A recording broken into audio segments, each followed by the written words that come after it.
O sol escaldante de São Paulo batia impiedoso nas ruas do Brás, onde o ar carregava o cheiro de pão fresco, misturado ao suor de trabalhadores apressados. João, um homem negro de 32 anos, pele escura marcada pelo sol e pelas noites mal dormidas, caminhava com passos pesados pela calçada irregular. Nos braços embalava sua filha de 6 meses, Maria, que choramingava baixinho contra seu peito. O bebê estava quente, febril, e João sentia o coração apertado como um punho. Ele era pai solteiro desde que sua esposa, Ana, falecera no parto complicado no hospital público, deixando-o sozinho com uma criança e um monte de contas.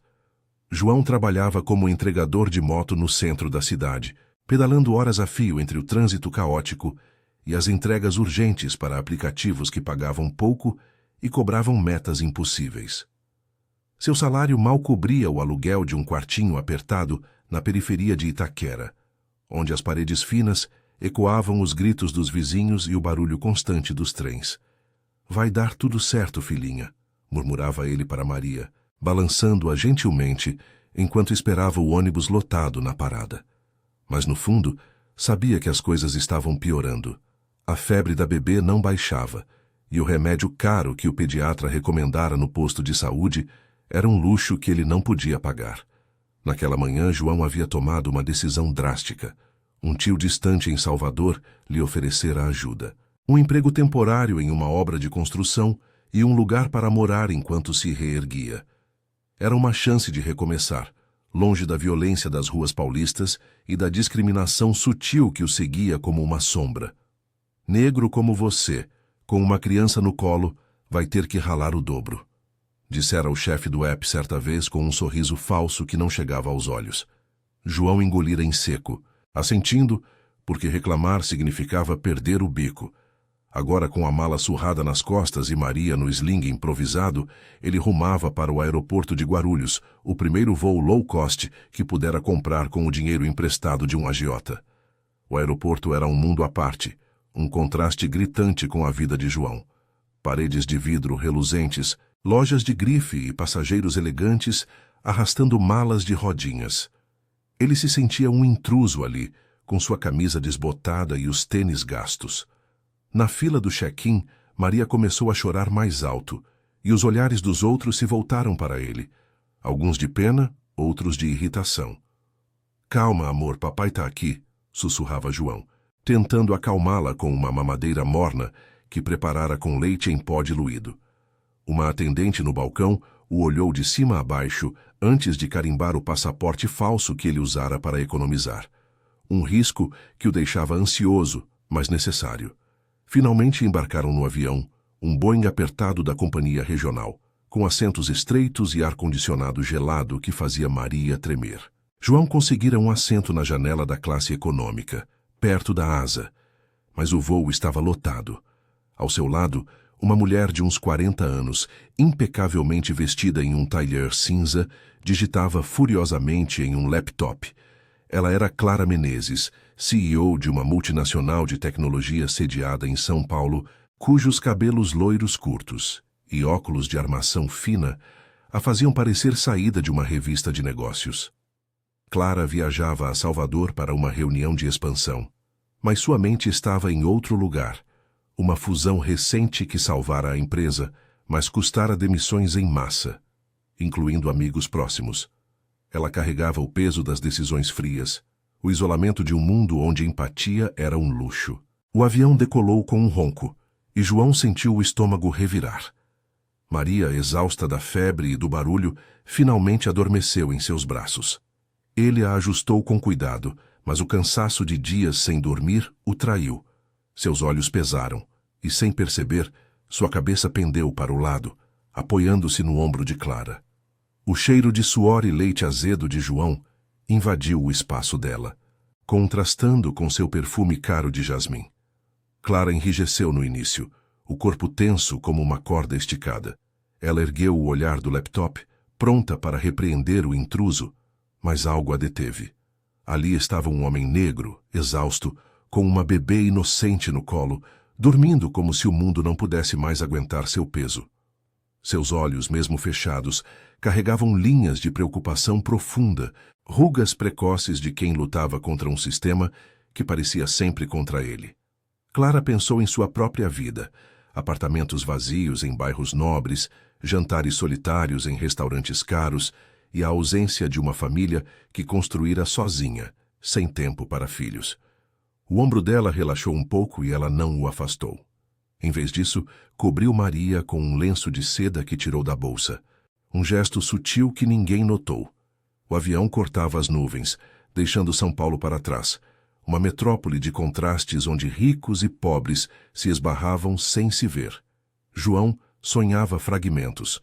Ana sorrindo no hospital, o choro de Maria no nascimento, a moto quebrada na chuva torrencial. Clara, ao lado, fechou o laptop e observou o horizonte, sentindo pela primeira vez em anos um aperto no peito, que não era de estresse corporativo. Algo estava mudando, invisível ainda, mas inevitável, como o destino de dois mundos colidindo a 30.000 pés de altitude. Enquanto o voo prosseguia, o ronco suave do motor embalava o trio improvável. João acordaria em breve, chocado com o que encontraria, mas por agora, no silêncio da cabine, havia uma trégua frágil. Um pai, uma criança e uma estranha, unidos por um ombro emprestado, e o peso compartilhado da humanidade. O avião balançava levemente nas correntes de ar, um tremor sutil que ecoava o desconforto interno de João. Seus olhos se abriram devagar, piscando contra a luz filtrada pelas janelinhas ovais. Por um instante, ele não entendeu onde estava. O ronco dos motores, o cheiro de ar reciclado misturado a café requentado da cabine. Então, sentiu o peso em seu ombro. Não era só Maria, aninhada contra seu peito, mas algo mais. Sua cabeça estava apoiada no ombro de uma mulher desconhecida, o tecido macio de uma blusa fina roçando sua bochecha. Ele se endireitou num pulo, o coração disparado como se tivesse sido pego em flagrante. Desculpa. Meu Deus, eu não quis, gaguejou João, esfregando o rosto com as costas da mão, o calor subindo as bochechas escuras. Maria remexeu no sling, mas continuou dormindo, o rostinho suado agora coberto por um lenço de seda fina, bordado com fios dourados que pareciam fora de lugar ali. Ele piscou confuso, olhando para a mulher ao seu lado. Ela era elegante, com traços afiados e uma postura que gritava autoridade, mas seus olhos castanhos por trás dos óculos não carregavam raiva, apenas uma paciência cansada, como a de quem já vira cenas piores em salas de reunião lotadas. Sem problema, respondeu Clara, com um sorriso curto que não chegava aos olhos. Ela ajustou o lenço sobre a bebê, um gesto maternal que surpreendeu até a si mesma. Ela parece exausta. E você também. Voos longos fazem isso com a gente. Sua voz era baixa, modulada pelo sotaque paulistano refinado, mas havia uma suavidade ali, algo que ela raramente usava fora de negociações delicadas. Clara fechou o laptop na mesinha rebatível, o brilho da tela refletindo por um segundo em seu anel de ouro solitário. Ela pensara em acordá-lo, mas algo na vulnerabilidade daquele homem, a forma como ele se curvava sobre a criança, como se o mundo inteiro dependesse dela, a fizera hesitar. Agora, com ele acordado, o silêncio entre eles era palpável, carregado de perguntas não ditas. João engoliu em seco, ajustando Maria com cuidado para não acordá-la. O ar-condicionado gelado fazia a pele da bebê arrepiar, e ele tirou uma manta fina da mala de mão, cobrindo-a por cima do lenço. Obrigado pelo lenço. Ela tá com febre, sabe? Desde ontem. Eu vim de São Paulo pro aeroporto correndo e nem dormi direito. Ele falava devagar, as palavras saindo entrecortadas, como se temesse invadir o espaço dela. Aos 32 anos, João aprendera a medir cada interação com brancos endinheirados, um resquício das ruas do Brás, onde um olhar errado podia custar um emprego ou uma bronca. Mas ali, a 30.000 pés de altura, preso num assento apertado, não havia escapatória. Eu sou João. Essa é a Maria, minha filha. Clara assentiu, estendendo a mão com um aperto firme e profissional. Clara, prazer. Ela observou o rosto dele, as olheiras profundas, a barba por fazer que realçava as linhas de fadiga. Em sua vida de jantares em hotéis 5 estrelas e voos em classe executiva, quando o orçamento permitia, pessoas como João eram invisíveis. Motoristas, faxineiros, entregadores que sumiam no trânsito caótico de São Paulo. Mas agora, com o avião cortando as nuvens sobre o interior de Minas, ela via o homem por trás da imagem. Febre em bebê é preocupante. Você tem remédio? Ou precisa de algo? A pergunta pegou João de surpresa. Ele riu baixinho, um som amargo que ecoou no peito. Remédio? Eu mal comprei a passagem. Trabalho de entregador no app, sabe? Aqueles bicos que te deixam sem fôlego correndo de moto no meio do engarrafamento. Paguei um agiota para vir para Salvador. Meu tio tem uma obra lá, talvez eu consiga um trampo decente. Longe dessa loucura de SP. Ele olhou pela janela, o verde infinito das matas abaixo contrastando com o cinza urbano que deixara para trás. A chuva fina começava a salpicar o vidro como se o céu chorasse pela partida dele. Maria murmurou no sono e João a balançou devagar. O movimento instintivo de um pai que aprendera a ser tudo para ela. Mãe, provedor, escudo. Clara sentiu um aperto no estômago, não de fome. Ela comera um sanduíche caro no lounge do aeroporto, mas de algo mais profundo. Sua própria história ecoava ali. Órfã cedo, criada por tias em um subúrbio de classe média em Campinas, ela subira na vida a unhadas, estudando à noite enquanto limpava escritórios durante o dia. Mas o topo era solitário. Eu entendo essa correria. Cresci ralando também. Hoje sou CEO de uma empresa de tech, mas nem sempre foi assim. Salvador é uma boa escolha. Tem oportunidades, se você souber onde procurar. Ela hesitou. Depois pegou a garrafa d'água da mesinha e ofereceu. Beba. E se a febre piorar, avise a comissária. Eles têm kit médico. João aceitou a água, bebendo um gole longo. O gesto simples o desarmou, e as palavras saíram num fluxo. Sobre Ana, a esposa que morrera no SUS lotado, sem uma cama na UTI. Sobre as noites em que Maria chorava de fome porque o leite em pó acabara. Sobre os olhares racistas no supermercado, onde ele, negro e pobre, era sempre o suspeito. É foda, né? Ser pai solteiro nessa vida. Todo mundo acha que você não dá conta, que vai largar a cria no primeiro problema. Mas eu não largo. Nunca. Seus olhos se encheram, mas ele piscou forte, virando o rosto para a janela. Lá embaixo, as nuvens se abriam, revelando rios serpenteantes que lembravam as veias da Bahia, terra de seus avós.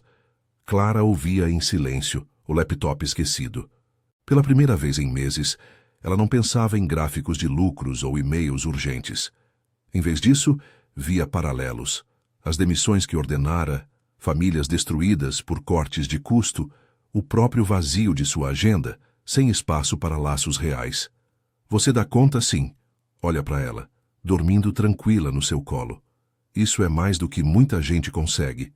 Ela tocou o braço dele de leve, um gesto raro de conforto. O avião deu uma guinada, anunciando a descida, e Maria acordou choramingando. João a acalmou com uma música baixa, um samba de ninar, que sua mãe cantara para ele na favela do Rio, antes da mudança para São Paulo. Enquanto o avião perdia altitude, o sol poente tingia o horizonte de laranja, e o anúncio de Salvador ecoou na cabine. João sentia uma faísca de esperança, misturada à gratidão por aquela estranha que, por um ombro e uma conversa, humanizara o voo. Clara, por sua vez, guardava o lenço na bolsa, um lembrete sutil de que conexões podiam nascer do nada. O pouso seria suave, mas o que viria depois, na terra de axés e contrastes onde pobres e ricos dançavam no mesmo ritmo desigual, prometia mudar trajetórias entrelaçadas. O avião tocou o solo com um solavanco suave, as rodas chiando contra a pista úmida do aeroporto de Salvador. O ar quente da Bahia invadiu a cabine assim que as portas se abriram, um contraste abafado com o frio artificial do voo, carregando o cheiro salgado do mar misturado ao suor de passageiros ansiosos. João piscou contra a luz dourada do entardecer que filtrava pelas janelas, segurando Maria mais firme, enquanto o cinto de segurança se soltava com um clique. A bebê remexia agora, acordada e inquieta, seus olhinhos castanhos inchados pela febre que ainda teimava em não ceder. — Shh, filhota, a gente chegou — murmurou ele, beijando a testa suada dela. O coração batia forte, não só pelo pouso, mas pela conversa inesperada com aquela mulher ao lado, Clara, que o olhara como se visse além da superfície cansada. Clara recolheu seus pertences com eficiência treinada, o laptop deslizando para dentro da bolsa de couro italiana. Mas seus movimentos eram mais lentos que o habitual. Ela observava João de soslaio, notando como ele ajustava o sling improvisado, com mãos calejadas, marcas de quem pilotava motos em ruas esburacadas. A gratidão nos olhos dele a desconcertava. Em seu mundo de salas envidraçadas em São Paulo, gestos simples raramente ecoavam assim. Bom, foi um voo. Interessante, disse ela, levantando-se e estendendo a mão para ajudar com a mala dele, que escorregava do compartimento superior. João hesitou surpreso com o gesto, mas aceitou, sentindo o peso aliviado por um segundo. Obrigado de novo, Clara. Pelo lenço, pela água, pela conversa. Não sou de falar assim com estranhos, mas você... Bem, você escutou. Ele sorriu tímido, os dentes brancos contrastando com a pele escura, enquanto desciam a escada rolante lotada de malas e mochilas. O saguão do aeroporto era um caos organizado. Famílias baianas reunidas em abraços barulhentos, vendedores ambulantes oferecendo cocadas e acarajés embrulhados, o som de axé ecoando de um rádio distante. O calor úmido grudava na camisa desbotada de João, e Maria começou a choramingar mais alto, o desconforto da febre misturado ao barulho. Ele vasculhou a bolsa por um chupeta, mas o suor escorria pela testa, borrando a visão. Clara notou o pânico sutil nos olhos dele e, sem pensar duas vezes, parou em uma farmácia do aeroporto, as prateleiras cheias de produtos importados e remédios caros. Espere aqui, disse ela, e voltou minutos depois com uma caixinha de paracetamol infantil e uma garrafinha de soro fisiológico. Para a febre dela. É o básico, mas ajuda até você chegar no posto de saúde.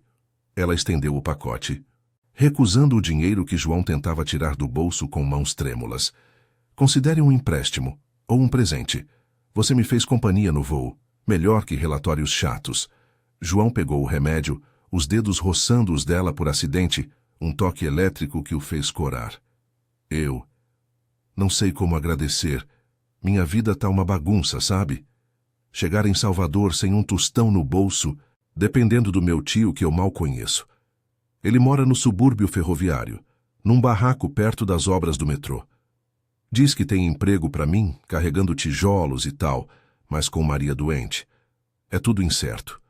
Ele administrou uma dose do remédio para a bebê, que sugou o líquido com um gemido, acalmando-se aos poucos. O saguão fervilhava ao redor. Turistas de pele clara, arrastando malas para táxis de luxo, enquanto famílias como a dele se amontoavam em ônibus intermunicipais, o cheiro de diesel misturado ao perfume de flores de rua. Clara sentiu uma pontada de culpa familiar. As decisões que tomara em sua empresa, cortando verbas para assistências sociais em comunidades pobres, ecoavam ali.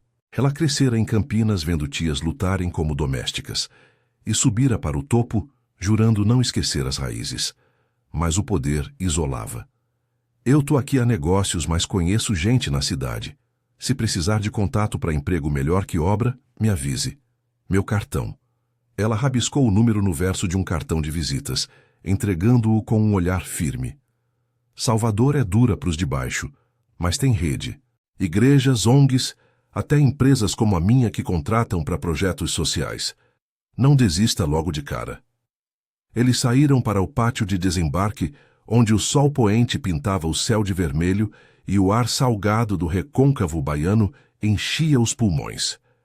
Táxis buzinavam, e um grupo de capoeiristas improvisava perto da saída, o berimbau ecoando ritmos ancestrais que faziam João sorrir pela primeira vez em horas.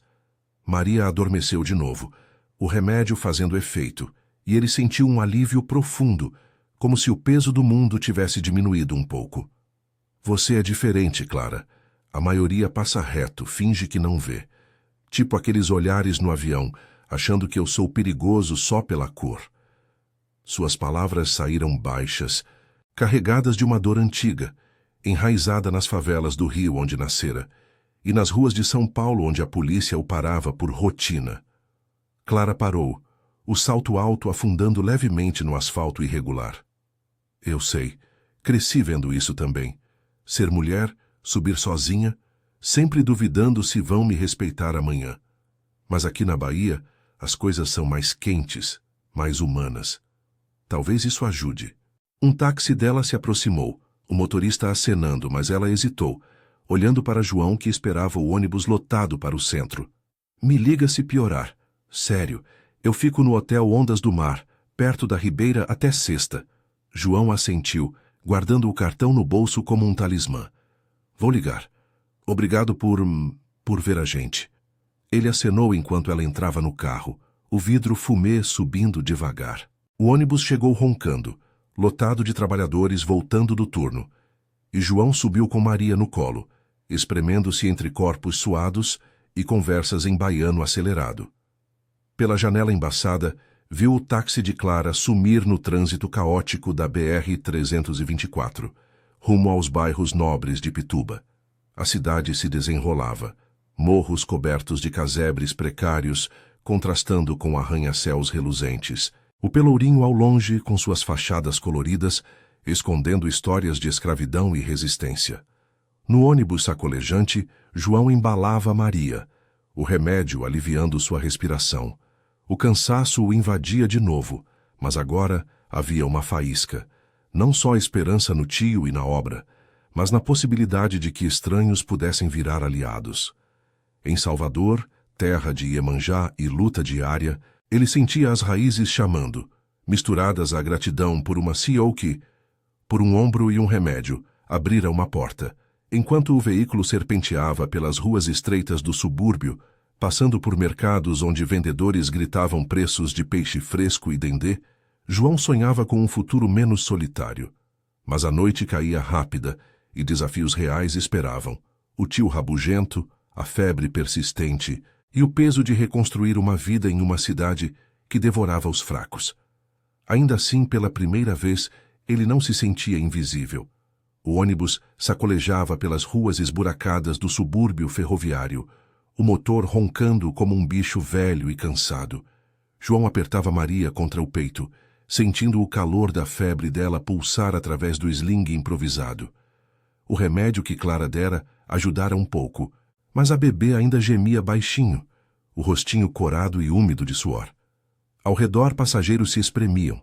Uma mulher com sacolas de feira cheias de inhame e banana da terra, um rapaz de boné virado para trás cochichando no celular sobre um jogo de futebol, o ar denso com o cheiro de fritura de acarajé que alguém comia ali mesmo.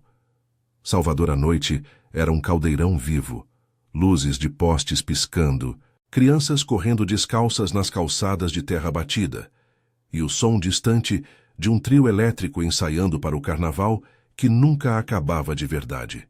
João desceu na parada perto da estação do trem, o ar úmido da Bahia grudando na pele como uma segunda camada. A mala surrada pesava nos ombros, e ele caminhava devagar pela rua estreita, passando por barracos de tijolo aparente, onde famílias jantavam em mesas improvisadas. O subúrbio era assim, um emaranhado de trilhos enferrujados, obras paradas do metrô que prometiam progresso há décadas, e vizinhos que se conheciam pelo grito.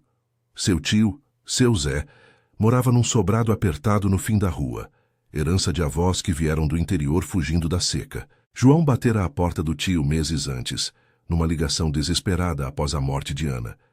E seu Zé resmungara algo sobre família é para ajudar, mas não espere milagre. A porta rangeu ao se abrir, revelando seu Zé, um homem de 60 anos com pele escura enrugada pelo sol das construções, barba grisalha e olhos semicerrados de quem acordara cedo demais. João, é você mesmo, rapaz? Entra, entra. Antes que a vizinha meta o bedelho. Ele deu um tapa nas costas do sobrinho, olhando para Maria com uma careta. E essa aí? Tá quente que nem brasa. Vem, minha mulher tá na cozinha fazendo mungunzá. Dentro, o cheiro de milho cozido e dendê enchia o ar, misturado ao mofo das paredes úmidas. A casa era simples. Sala com sofá puído, TV ligada num jornal local falando de enchentes no Recôncavo e uma mesa de plástico onde Dona Lourdes, a tia de João, mexia uma panela fumegante. Ela era baixa e robusta, com lenço na cabeça e mãos calejadas de lavar roupa para fora. "Oh, menino, que saudade! Mas olha só para vocês, magrinhos que nem varas. Senta aí, que eu dou um leitinho para neném." Maria choramingou mais alto ao ser passada para os braços dela. E João sentiu um alívio misturado à culpa. Era bom dividir o peso, mas admitir fraqueza doía no orgulho. Eles sentaram à mesa e seu Zé serviu um prato de mungunzá quente, o vapor subindo como fumaça de cigarro. "Conta aí, como foi a viagem? E o trampo em São Paulo, hein? Aqueles apps sugam a alma da gente." João comeu devagar, o estômago roncando após horas sem nada além de um pão no aeroporto. Ele falou da moto quebrada na chuva, das entregas que o deixavam sem ar, da febre de Maria que começara como um resfriado simples, mas virara inferno. "Perdi Ana no parto, tio. O SUS lotado, sem médico direito. Agora é só eu e ela, ralando para sobreviver. Vim pra cá porque você falou da obra. O metrô novo, né? Preciso de um bico honesto, algo que pague aluguel e fralda." Seu Zé assentiu, mastigando devagar, os olhos fixos no prato. "A obra tá andando, mas devagar que nem lesma. O patrão é daqueles que paga no fim do mês e, se chover, para tudo. Você pode começar amanhã, carregando cimento e areia, mas com a criança. Vai ser puxado. Minha Lourdes pode ficar com ela de dia, mas à noite é com você." Dona Lourdes balançou Maria no colo, cantando um ponto de candomblé baixinho, algo sobre Oxum e águas curadoras. A bebê acalmou um pouco, sugando o dedo, mas a febre ainda queimava. João tirou o cartão de Clara do bolso, olhando para o número rabiscado. "Uma mulher no avião. Ela me deu remédio, disse que se precisar, liga, mas eu nem sei se devo. Ela é CEO tio de uma empresa grande, mundo diferente." A noite avançou com conversas entrecortadas. Dona Lourdes preparou um cataplasma de folhas de boldo para Maria, remédio caseiro que ela jurava milagres, e João deitou no quartinho dos fundos, um colchão fino no chão com lençóis remendados. O trem passou ao longe, sacudindo as paredes, e ele ouviu os roncos do tio misturados ao choro fraco da filha. O sono veio em fragmentos, assombrado por memórias. O hospital em São Paulo, o médico dizendo sem vaga. Ana pálida na maca. Pela manhã, o sol entrava pelas frestas dourado e impiedoso, e João acordou com Maria tossindo, o peito arfando. "Tá piorando", murmurou ele, o pânico subindo como bile. Seu Zé já saíra para a obra, deixando um pão com manteiga na mesa. Dona Lourdes insistiu em levar a bebê para o posto de saúde local, um prédiozinho caiado no fim da rua, onde filas de mães esperavam horas por um pediatra. No posto, o ar era abafado, cheirando a desinfetante e choro de crianças. João esperava na cadeira plástica, Maria no colo, enquanto Dona Lourdes conversava com as enfermeiras sobre remédios gratuitos. "É virose, pai. Dê o paracetamol a cada 6 horas e hidrate bem", disse o médico, um homem jovem de jaleco amarrotado assinando uma receita. Mas o posto estava sem estoque de xarope, e João sentiu o desespero apertar. "E se não melhorar? Ela tá fraca, doutor." O homem deu de ombros, o cansaço nos olhos de quem via dezenas por dia. "Volte amanhã se piorar, ou leve para o hospital municipal, mas lá é lotado." De volta à casa, com o sol escaldante batendo nos telhados de zinco, João sentou no degrau da porta, Maria dormindo exausta em seus braços. O bairro pulsava. Crianças jogando bola na rua de terra, um carro de som passando com forró alto, vendedores de picolé gritando preços. Ele pegou o celular velho, o crédito baixo piscando na tela, e discou o número de Clara. O toque ecoou 2 vezes antes dela atender, a voz clara apesar do fundo de reuniões. "Alô, João? O que houve?" Ele hesitou, as palavras saindo emboladas. "Clara, é a Maria. A febre não baixa. Cheguei na casa do meu tio, mas o posto aqui é uma bagunça, sem remédio direito. Eu não sei o que fazer. Você disse para ligar." Do outro lado, uma pausa, o som de papéis sendo mexidos. "Fique calmo." "Onde você está exatamente?" "Eu tô no hotel, mas posso mandar alguém ou vir eu mesma. Salvador tem um hospital particular bom." "O São Rafael. Eu cubro se precisar." João piscou incrédulo, o sol queimando a nuca. "Você faria isso? Por quê? A gente mal se conhece. Clara riu baixinho, um som cansado, mas genuíno. Porque ontem no avião eu vi um pai lutando, e hoje, na minha reunião, pensei em você o tempo todo. Nas famílias que minha empresa afeta com cortes. Considere retribuição. Me manda o endereço. Ele ditou o subúrbio, e meia hora depois um carro particular parou na rua estreita, chamando a atenção dos vizinhos. Clara desceu, óculos escuros no rosto, uma blusa leve contra o calor, e estendeu os braços para Maria. Vamos resolver isso, juntos. Enquanto entravam no carro, o ar-condicionado fresco aliviando o sufoco, João sentiu uma rachadura no muro de solidão que construíra. Salvador, com suas contradições de praias paradisíacas e periferias esquecidas, começava a tecer laços inesperados. Dona Lourdes acenou da porta, murmurando uma oração, e o carro partiu rumo ao hospital, deixando para trás o trem que apitava, como um aviso de que a jornada mal começara. O carro deslizava pelas avenidas movimentadas de Salvador, o ar-condicionado, soprando um frescor artificial que contrastava com o calor úmido do entardecer baiano. João olhava pela janela, as mãos trêmulas segurando Maria no colo, o rostinho dela agora mais corado, os gemidos fracos ecoando como um apelo silencioso. As ruas do subúrbio ferroviário ficavam para trás, dando lugar ao trânsito caótico da paralela, onde motoboys zigue-zagueavam entre ônibus lotados e vendedores de rua oferecendo água de coco gelada. Clara dirigia com foco, os óculos escuros escondendo o brilho de determinação nos olhos, mas sua mente fervilhava. Por que estava fazendo aquilo? Uma ligação de um estranho, e ali estava ela, desviando de uma agenda lotada de reuniões para resgatar um pai e sua filha em uma cidade que mal conhecia além dos hotéis de luxo. Relaxa, João. O São Rafael é um dos melhores. Tem pediatras 24 horas e equipamentos que o SUS sonha em ter, disse ela, a voz firme para acalmar o pânico dele. João assentiu, mas o peito apertava como se uma mão invisível o esmagasse. Ele nunca pisara em um hospital particular. Os de São Paulo eram labirintos de filas e burocracia, onde pobres como ele esperavam dias por um exame. Eu não tenho como pagar isso, Clara. O que a gente vai dizer? Que eu sou um entregador quebrado que mal conhece você? Suas palavras saíam roucas, carregadas de vergonha, os olhos fixos no trânsito. Um grupo de adolescentes jogando futebol improvisado na calçada, risadas ecoando contra o som de buzinas impacientes. Clara estacionou no pátio amplo do hospital, as luzes neon refletindo no capô do carro alugado. O prédio era imponente, com fachada de vidro reluzente e palmeiras bem podadas. Um oásis de eficiência em meio ao caos da cidade. Ela desceu primeiro, abrindo a porta para João e pegando Maria com cuidado, o toque leve surpreendendo-o. Diga que sou a tia, ou a madrinha. Não precisa explicar tudo. Eu cuido da papelada. Dentro, o saguão era fresco e silencioso, cheirando a antisséptico e flores frescas de um vaso na recepção. Enfermeiras em uniformes impecáveis os receberam com sorrisos profissionais, e Clara falou rápido, citando seu nome e empresa como garantia. João seguiu, sentindo-se pequeno ali. A camisa suada colando na pele escura, os tênis gastos deixando marcas no piso polido. Na sala de emergência pediátrica, o ar era ainda mais controlado, com monitores piscando e o zumbido suave de aparelhos.